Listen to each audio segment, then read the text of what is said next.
Hey guys, welcome back. I'm Tim Langston with Red Dog Bushcraft, and we finally made it on our cross-country trip to California, and we're set up for our first camp at a county park, right? Yes. At a county park. We're going to be here for a couple of days, and this is going to be a great opportunity for us to see how we like to camp in our overlanding or traveling adventures out of the back of the truck. We have a couple of options. One is our Gazelle tent, just carrying it in the truck and using the truck as a kitchen. But we also want to experiment with the idea of going really minimalist, packing like a backpacker and just staying in the back of the truck as our means of overnighting. So let me just show you quickly the truck setup and what we've got for our rig that we're going to try tonight. All right guys, so here's the rig set up for 2 people camping in the back. I know you've seen the videos in the past of me as a single truck camper set up to where the Hess mattress is just up on top of the pull-out kitchen, and that works for me very well. But just out of curiosity, we want to try it with 2 people. So we have purchased a second Hess mattress, and with the addition of a little step ladder to get in and out of the back of the truck, and for the very much loved by some people and despised by others, the Crocs.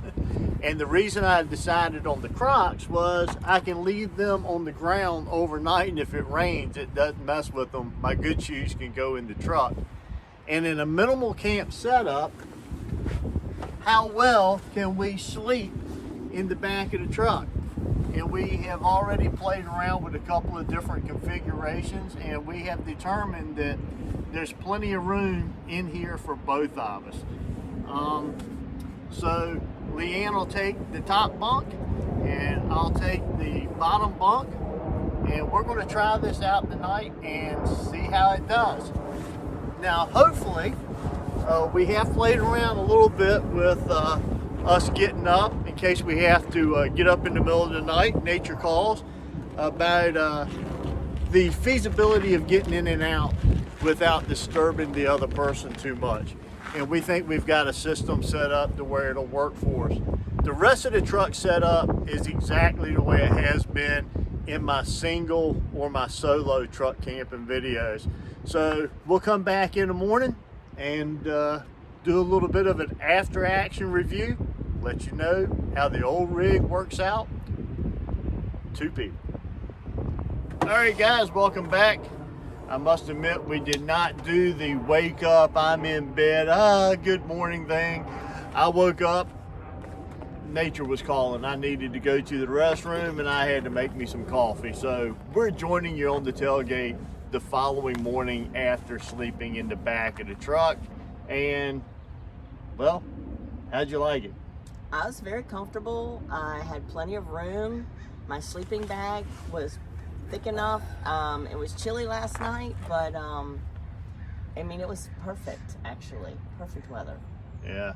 I think that's a big part of this, is it's going to be very weather dependent. With 2 people in the back of the truck, I don't really have the room to set up a floor on the fan. Maybe I could rig something up in the window. Crazy Quady on his truck camping videos, he has a little way that he uses some bungee cords from his window curtains to hang a fan up next to the window. I might have to pay attention to that just to get some airflow.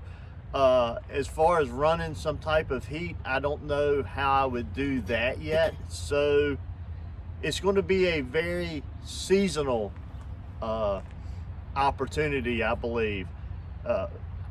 50 degrees I think would be fine, and probably right up to maybe low 70s you'd be okay with just the windows. They're so large, you get that cross ventilation. They were fine.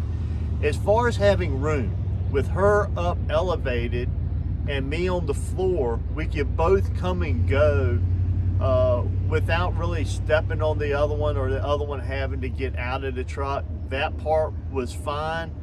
In the event of bad weather, if we were utilizing the tent and things got, you get those storms pop up, I think we could retreat into the back of the truck as long as we go minimalist, and that's going to be key.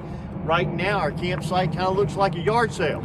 I really overpacked for this trip because we didn't know what to expect. I mean, think about it. Back home, it's over 100 degrees right now, heat indexes during the day. We drove through mountains, we drove through deserts, and now we're in Southern California where it's cool. And heading home, we're going to be going over some mountain passes, and if we go through Montana, they got snow day before yesterday. So I kind of overpacked because I didn't know what we were going to go through. But if the weather and the seasons are right, or if you need a temporary hard shelter instead of being in the tent, I think this is a great option. Yes, so speaking of space, last night I had a leg cramp in my calf, and I had to get out of my sleeping bag and actually stand. I was bent over, but I was able to get rid of that and had plenty of room without stepping all over him last night. Yeah. So plenty of room in there because we're just sleeping. It's not like we're doing anything else in there. Very true. You don't have a whole lot of room in there. But I'm telling you, these, how do you say it? Hist or heist? Or I'm not sure. H-E-I-S-T. H-E-S-T. H-E-S-T. Hest. These mattresses have been a huge game changer for sleeping. Now tonight we're going to sleep in the tent. We'll do a follow-up video with that, but we're going to use these same mattresses just because they work. As far as my comfort sleeping in there with that, no issues whatsoever. It's just that I'm going to have to become a minimalist so there's no other clutter in the back of the truck. The cooler will have to come out. Any other gear will have to come out of the back of the truck if I'm going to sleep 2 people back here. That's just all there is to it. So there's pros and cons to everything, and that's where we're at with the sleeping inside of the camper shell. Getting distracted. We're getting invaded. Our camp's getting invaded by little birds. Yeah. Any final thoughts? Yeah, I think it's funny that you're going to become a minimalist.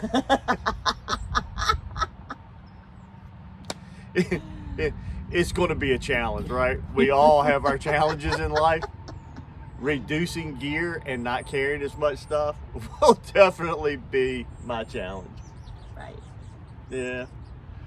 All right, so that's it for today. Thanks a lot for joining us. Until next time, I'm Tim Langston with Red Dog Bushcraft, home of global safety and survival. Until next time, God bless.